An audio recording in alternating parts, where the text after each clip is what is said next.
acá estoy de nuevo un poco frustrada por lo que me pasó en el video anterior. Les pido disculpas si vieron ya completo el video anterior. Se me corta en el medio del cierre del concepto, que en realidad ya lo había recontra remil cerrado, pero mi necesidad de repetir y repetir se hizo de noche, bajaron todas las luces y por eso tengo este haz de luz que viene así como del techo, como si una presencia sobrenatural estuviese invadiéndome con su aura y luminosidad. En realidad es que no logro acomodar las lamparitas del techo del living para que no me pase eso. Hecha esta aclaración, les pido disculpas por el video del que vienen, que es un video en el que estaba terminando como de cerrar el último repaso del concepto de legitimidad y se me acabó el tiempo de filmación del celular, no, de vuelta no registré, venía re embalada explicando, no registré la cantidad de segundos que me quedaban y se cortó.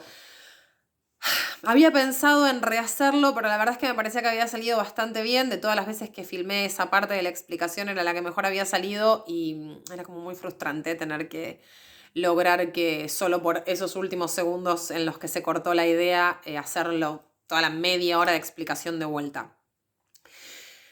Vamos a trabajar ahora sobre las formas de legitimidad. Igual voy a retomar un poquito el cierre del concepto del video anterior. Según la tipología weberiana de las formas de la legitimidad o los distintos tipos de legitimidad, y vamos a relacionarlo con el concepto de ideología para ver cómo funcionan estas cuestiones en relación al ejercicio del poder. Recuerden esto que les estaba haciendo como ultra hincapié e insistiendo en el video anterior respecto al concepto de legitimidad. Cuando hablamos de que algo es legítimo, lo que estamos diciendo básicamente es que a un determinado grupo de personas eso les parece justo, correcto, aceptable, bueno, ¿sí? A lo largo de la historia, las cuestiones que consideramos legítimas, que consideramos correctas, buenas, etcétera, han ido cambiando, ¿sí? Yo les había hablado de que, bueno, digamos, el nazismo en la sociedad alemana se ejerció, funcionó, ejerció el poder en base a un consenso, ¿sí? Es decir, a un acuerdo de las personas que formaban parte de la sociedad alemana, que consideraban en su gran mayoría que eso que se estaba haciendo era justo, estaba bien, era correcto. Durante siglos, durante milenios, el patriarcado fue considerado una forma de ejercicio del poder en términos de género que fue considerada justa y correcta. De hecho, hay buena parte de la sociedad que todavía lo ve de esa manera, independientemente de que desde hace siglos habemos muchas y muchos que nos oponemos o nos resistimos a obedecer el mandato del patriarcado. Todavía hay muchas personas que consideran que eso es legítimo, que eso es bueno, que eso está bien.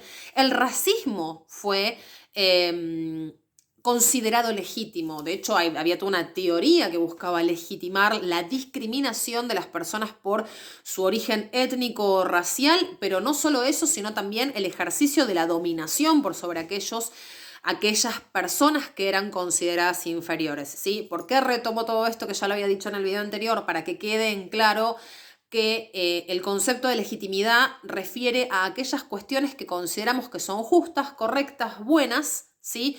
Con lo cual, cuando consideramos que determinada relación de poder, determinado ejercicio de la autoridad es justo, correcto o bueno, lo aceptamos, tenemos acuerdo sobre ello, ¿sí? Entonces nuestra voluntad de obediencia, de acatamiento, no pasa ni por el miedo a las consecuencias de resistirnos, ni porque obtenemos una recompensa a cambio de nuestra obediencia, sino por el hecho de que creemos que obedecer esa relación de poder es justo, correcto, bueno para nosotros, nosotras, nosotres y para el conjunto de la sociedad. Una relación de poder funciona mayoritariamente bien o genera la menor cantidad de resistencia cuanto más legitimidad tiene, es decir, cuanto más de acuerdo estamos en que obedecer o acatar esa relación de obediencia es justo o es correcto o está bien, ¿sí?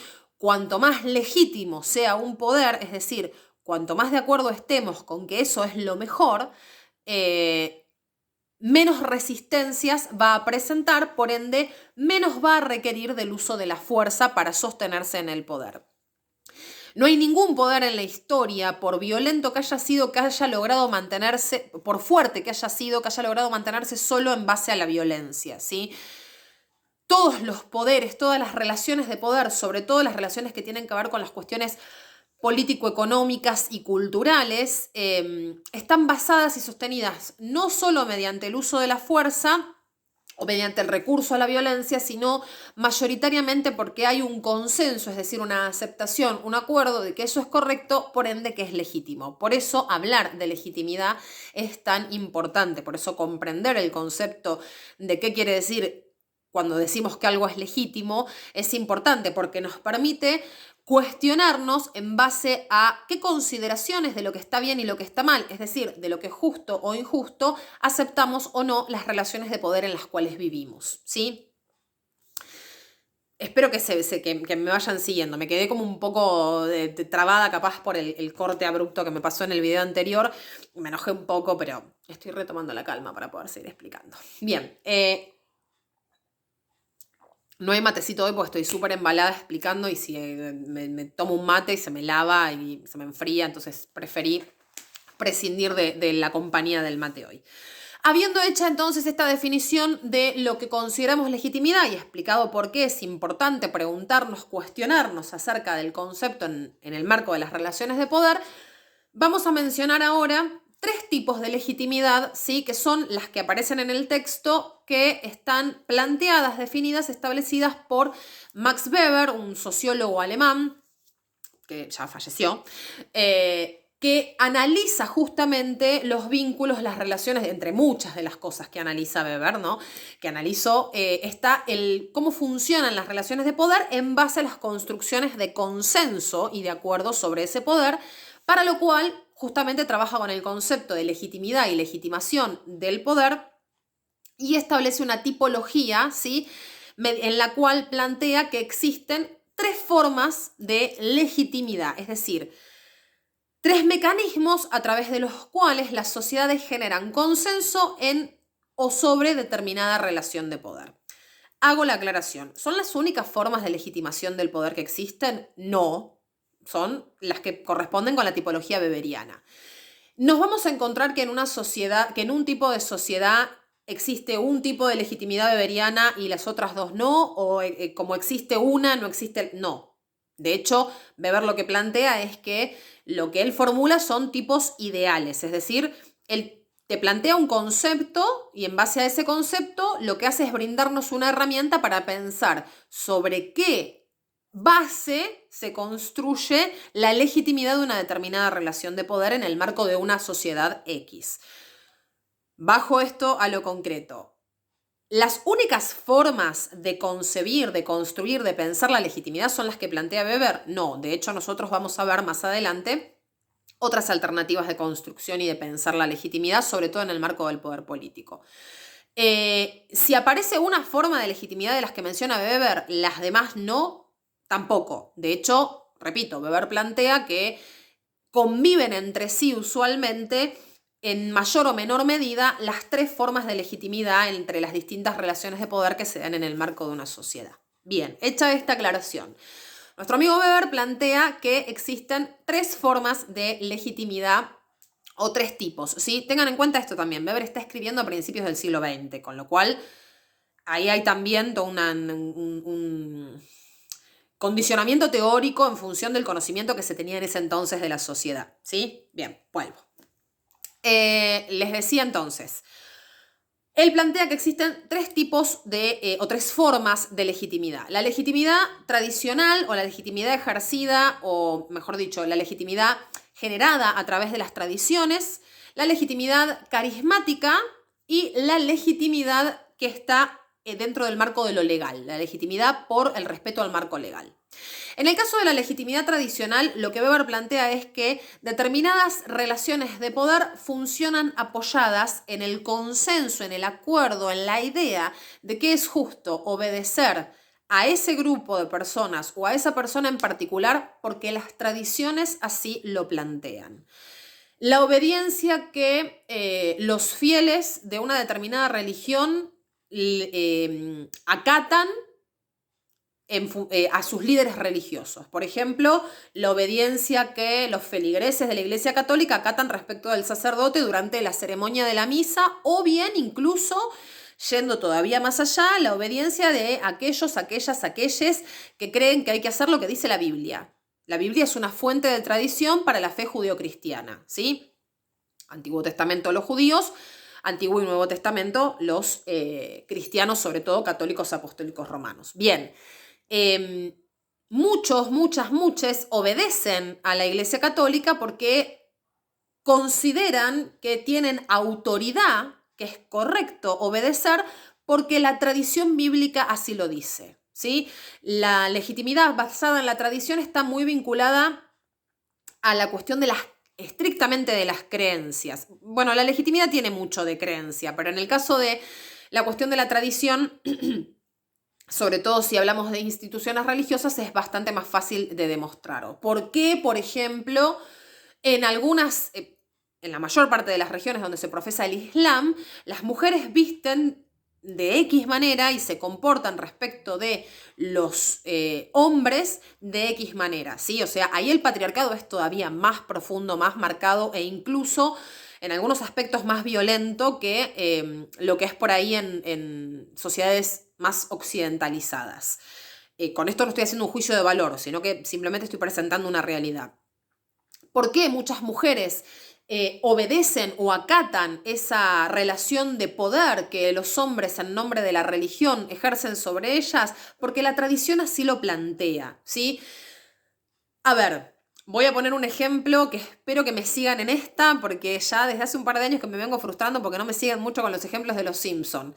¿Quieren una idea de legitimidad y de acatamiento en base a la tradición? Cuando Apu, que está en la flor de la soltería pasando la bomba, en el capítulo de los Simpsons, ¿no? Estoy hablando claramente. Cuando Apu está pasando la bomba en el pico de la soltería, pegándola con todas las solteras de Springfield, le cae la madre y se tiene que casar con Manjula. Lo obliga la tradición. Y termina obedeciendo porque la figura de su madre y la tradición de los matrimonios arreglados en India es tan fuerte que él termina estando de acuerdo con eso, ¿sí? Aparecen otro montón de elementos que hacen que Apu termine obedeciéndolo, pero ahí lo que está operando, o sea, ese matrimonio y esa idea de unirse de por vida con alguien cuando uno es pequeño y después casarse con esa persona cuando se transforma en un adulte, tiene que ver con el valor de las tradiciones, ¿sí? Se acepta eso como lo correcto, como lo legítimo, como lo que es justo y está bien,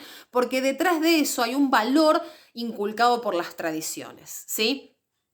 Acá el instrumental del poder condicionado aparece en base a tradiciones, costumbres muy arraigadas en la cuestión cultural, ¿sí? La otra legitimidad de la que, o la otra forma de legitimidad de la que nos habla Weber es la legitimidad carismática. Y esto es para debatirlo un montón porque está muy asociado a los líderes políticos, por ejemplo, en América Latina. ¿En qué se basa la legitimidad carismática? En que el acuerdo, el consenso, la aceptación de que la obediencia es justa, es correcta, es lo bueno para la sociedad, se asocia al hecho de las cualidades de los líderes que conduzcan la sociedad, ¿sí? El ejercicio del poder por parte de una determinada persona, de un determinado hombre o mujer, está asociado como algo justo porque ese hombre o esa mujer tienen determinadas cualidades en su carisma, en su personalidad, que la o lo transforman en un líder innato que va a, por ello, por esas características que le adjudicamos, conducir bien a la sociedad. Voy a poner un ejemplo que seguramente lo están trabajando o lo van a trabajar en historia. El liderazgo de Perón, ¿sí? Más allá de las opiniones que ustedes después tengan respecto de lo que fue el ejercicio del poder y el gobierno de Perón y demás, ¿sí? Más allá de que tengan una mirada positiva o negativa sobre el peronismo, estoy haciendo una caracterización de cómo construyó consenso y cómo consiguió en gran parte legitimar el ejercicio de su poder Perón. Es un liderazgo carismático, ¿sí? tiene una serie de rasgos, o tuvo, ¿no? Una serie de rasgos en su personalidad que hicieron que buena parte de la sociedad argentina que lo votó no una, no dos, 3 veces para ser presidente en 3 momentos históricos distintos, lo vieran como un líder positivo. O sea, lo bajo al llano, al ejemplo. Este tipo va a ejercer bien el poder, estoy dispuesto a obedecer el ejercicio de poder de este tipo porque su carisma me transmite a mí que tiene una serie de cualidades que lo hacen digno o lo hacen propicio o lo hacen el indicado para cumplir este rol de poder. Voy a darles un ejemplo en función de cómo están marcadas las pautas de consumo de los jóvenes hoy en día. Los influencers ejercen relaciones de poder en términos del consumo, ¿sí? Porque estamos pensando por ahí la existencia de relaciones de poder solamente en términos de lo político, o lo menciono un poco en relación a la cuestión de la familia, mencioné algunas cosas en relación a la cuestión de la economía, pero el consumo también está basado en relaciones de poder. Las imposiciones de la moda están basadas en relaciones de poder. Hay quienes pueden decir que esto está de moda y esto no, ¿sí? Nos podemos meter con los modelos de belleza hegemónica, nos podemos meter con los modelos de consumo hegemónico, ¿no? Digamos, ahí hay poder. Fíjense cómo todo está atravesado por relaciones de poder. Les influencers, en el caso de las redes sociales, de los millennials para abajo, ¿no? De mi generación hacia la de ustedes, no digo que mi madre, mi padre u otros adultos mayores a mi generación no estén también influenciados por, valga la redundancia, les influencers, pero quienes más influenciables somos digamos, al poder que puede ejercer sobre nuestras decisiones un influencer, somos los millennials y los centennials, o sea, mi generación y la de ustedes. Hay en les influencers una cuestión de carisma, de que nosotros creemos que está bueno consumir lo que ellos están consumiendo porque ellos saben de lo que están hablando. Y la verdad que capaz no tenemos ni idea cuánta guita le pusieron o no a ese influencer o a esa influencer para meter canje del producto que nosotros estamos eligiendo consumir porque aquella persona a la que seguimos en función de su carisma y su personalidad nos lo está transmitiendo como mensaje. Es menos obvia la relación de poder ahí en el sentido de que está mucho más dibujada de yo estoy eligiendo seguir a esta persona, ¿sí? Pero si 2 millones de personas siguen a una misma influencer o a un mismo influencer, es muy probable que cada vez consiga más seguidores o seguidoras y en función de eso que tenga cada vez más poder para instalar determinados patrones de consumo o determinadas modas de consumo, ¿sí? Yo hago mucho esto, que tiene que ver con un par de influencers que sigo en las redes. Hay una relación de poder ahí y la imitación implica que esa persona tiene influencia sobre mi vida. Y esto tiene que ver con el carisma. Los influencers manejan sus vínculos de poder con quienes los seguimos mediante el carisma. Aceptamos, legitimamos el hecho de que por ahí haya 10 personas imponiendo un determinado discurso o una determinada moda en las redes sociales en función del carisma que consideramos que tienen. Es mucho más complejo verlo en ese lugar que verlo por ahí en el rol de un presidente o de una presidente o de un funcionario político donde, digamos, ¿dónde fuimos educados para ver el poder? En la política, pero en realidad el poder está en todas partes, ¿sí? Les tiré ese ejemplo de los influencers para que lo piensen, sobre todo porque me quedé yo también medio maquinándolo mientras se los estaba explicando. No lo había puesto, de hecho, en la primera tanda de videos que filmé, la que fue saliendo muy frustrada, no se me había ocurrido este ejemplo. Se las tiro para que lo piensen. Vuelvo sobre el concepto. Legitimidad carismática es aquella que genera consenso o acuerdo entre quienes obedecen, es decir, aceptamos, ¿sí?, como legítimo ese dominio o esa relación de poder porque vemos en quienes ejercen ese dominio o esa relación de poder una serie de cualidades, ¿sí?, que forman parte de su carisma, de su vínculo con el resto de la sociedad, que nos hacen creer o nos generan la seguridad de que esa persona es la indicada para conducir determinada cuestión de la sociedad. Hitler era un tipo muy carismático. De hecho, él Hitler estudiaba y ensayaba sus discursos para poder llegar más a la gente y convencer a la gente a través de su carisma y su personalidad que él era el indicado para ejercer el poder en Alemania y guiar los destinos de la sociedad alemana, ¿sí? Desgraciadamente para la historia de nuestro país, Menem también era una persona muy carismática. El año que viene, cuando trabajen en historia de sexto del periodo menemista, van a entender un poco más el comentario de por qué él, desgraciadamente. Pero bueno, el liderazgo político muchas veces tiene que ver con el liderazgo político que otorga la posibilidad de ejercer el poder, tiene que ver muchas veces con esto, con las características de la personalidad de quienes ejercen ese rol de liderazgo. Y eso está igualmente en todas las relaciones de poder. Iba a reflejar algo más sobre el tema de otros ejemplos, pero bueno, los que se me ocurren ahora son un tanto complicados como para debatirlos así. Quienes vean el video lo podemos debatir en la próxima videollamada. Bien, la otra forma de legitimidad a la que refiere la tipología weberiana es la legitimidad por ajuste al marco legal o por ajuste a la ley. La legitimidad que proviene del hecho de que la persona que está ejerciendo el poder lo está haciendo dentro del marco de las reglas del juego establecidas. Ejemplo claro, el caso de la democracia, el caso del poder político. Nosotros podemos estar de acuerdo o no con X gobierno. Ahora, hay un grado de legitimidad que la sociedad le otorgó a ese gobierno cuando ese gobierno accedió al poder por la vía legal, ¿sí? Después, cuando veamos la cuestión de gobierno, cuando veamos la cuestión de Estado de Derecho, de democracia y demás, vamos a comparar la legitimidad de origen con la legitimidad de ejercicio, ¿sí? Es un tema que lo presento, pero no lo voy a profundizar ahora. En el caso de la legitimidad legal, por ejemplo, ustedes, yo, quien fuere, podemos estar o no de acuerdo con el gobierno actual, con el gobierno del Frente para Todos, ¿sí? Con la presidencia de Alberto Fernández, la vicepresidencia de Cristina Fernández de Kirchner, el gobierno de Axel Kicillof en Buenos Aires. Podemos estar de acuerdo o no, nos puede parecer bueno o malo en términos de cómo lo valoramos según el ejercicio que están haciendo del poder, según su obra pública, por ejemplo, ¿sí?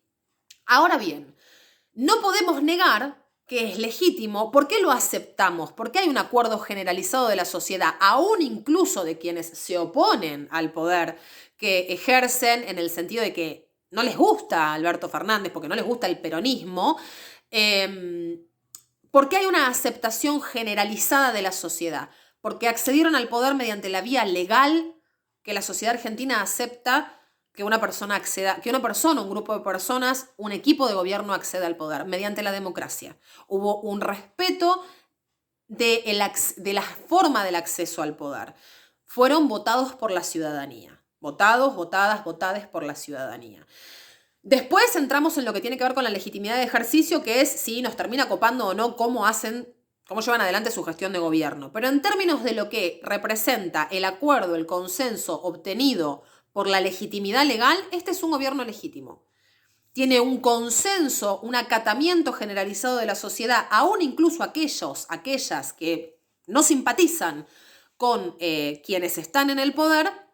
Hay una aceptación generalizada de que accedieron a ese poder, es decir, ejercen ese rol de mando, esa autoridad la tienen porque y la obtuvieron legalmente, ¿sí?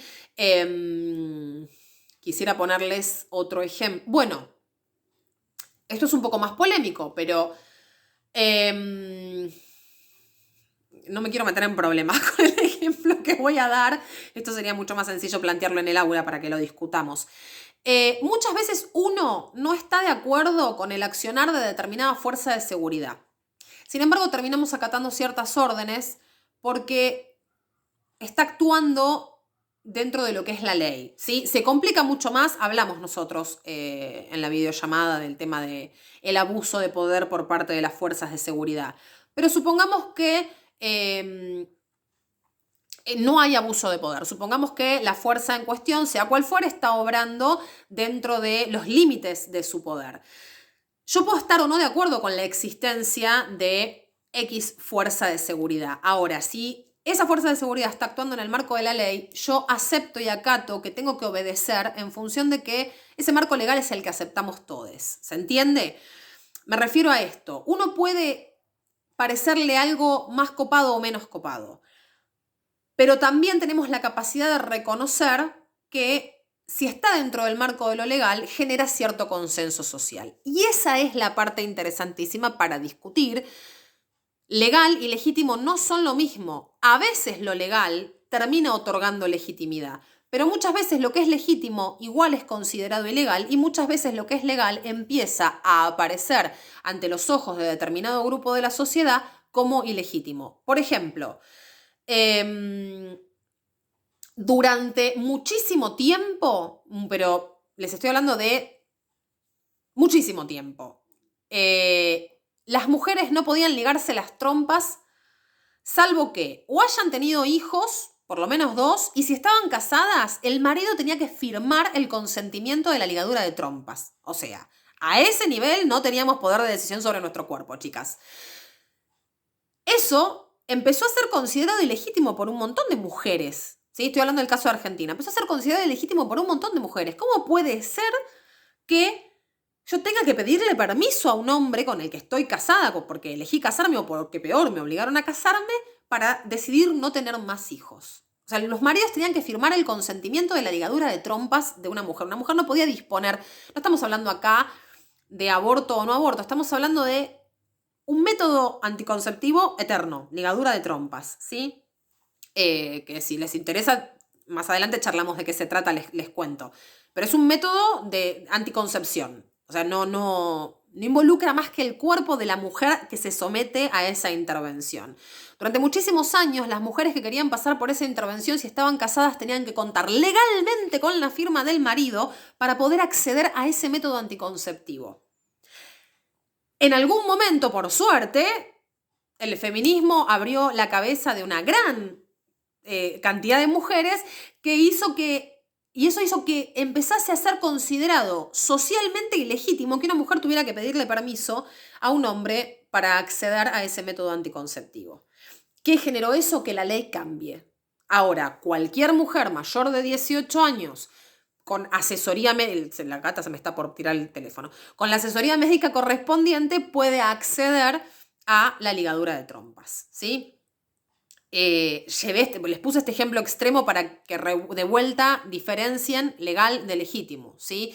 Hay muchas cosas que consideramos legítimas, aparecieron algunos ejemplos en la videollamada del otro día, que no están permitidas por la ley, y hay muchas cuestiones de la ley que a un sector de la sociedad bastante considerable están empezando a aparecerle, o ya le empezaron a aparecer ilegítimas, ¿sí?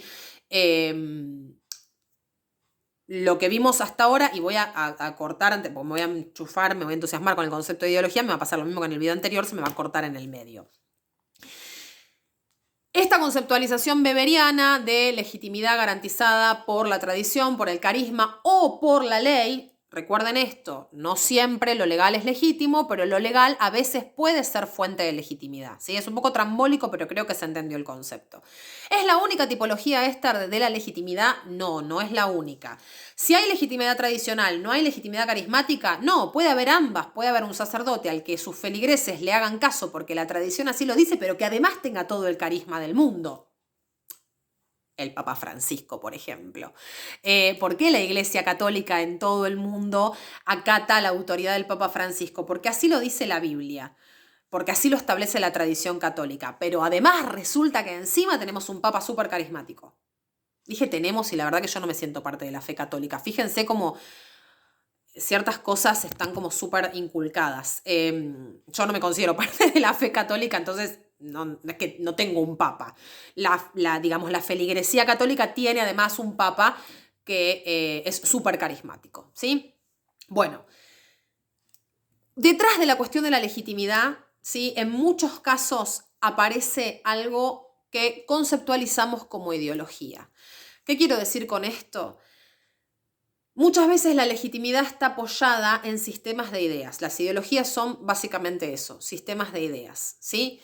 Con lo cual, si la legitimidad está apoyada sobre determinada o determinadas ideologías, eso quiere decir también que las relaciones de poder se basan en o generan determinados tipos de ideas y con ellas de ideologías, ¿sí? Voy a cortar acá. Terminamos con legitimidad, nos metemos con ideologías y nos va a quedar para cerrar los símbolos y lo simbólico del poder, y voy a hacer una muy escueta presentación de la lectura o la teoría del poder que hace Hannah Arendt y la que hacen Foucault, ¿sí? Voy a hacerla muy escueta para que ustedes accedan a la teoría de ellos a través del texto y que si tienen alguna duda específica y puntual me lo pregunten, ¿sí? Corto esto acá, en el próximo video nos metemos con ideologías.